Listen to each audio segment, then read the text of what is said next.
यहाँ स्वर्ग का प्रवेश द्वार है, जहाँ मेमनों को नदी पार करवाने वाले फरिश्ते भेड़ियों के पास हैं। नदी पार करके वे अपनी सांसारिक चीजें पीछे छोड़ देते हैं। हालांकि समूह में एक मेमना अपनी माँ को दुखी नहीं देख सकता था, इसलिए उसने पास की एक आंटी से उधार लेकर अपने ऊन को बादलों के पीछे काट दिया। वह मुंडने के बाद चुपचाप लाइन में आ गया, लेकिन भेड़िया फरिश्ता उसकी होशियारी समझ गया।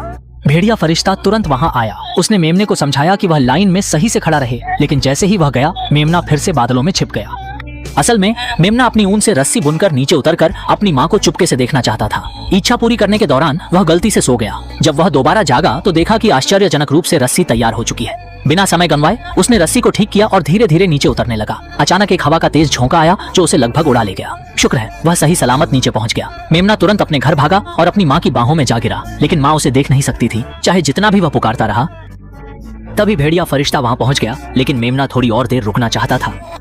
भेड़िया फरिश्ता उसे पकड़कर स्वर्ग वापस ले गया। विदा लेते वक्त मेमना रोती आंखों से हाथ हिलाता रहा। उसकी माँ ने महसूस किया और अपने मेमने की स्मृतियों को दिल में संजो लिया। उसने अधब स्वेटर को बिस्तर के नीचे से निकाला और उसे पूरा करने बैठ गई।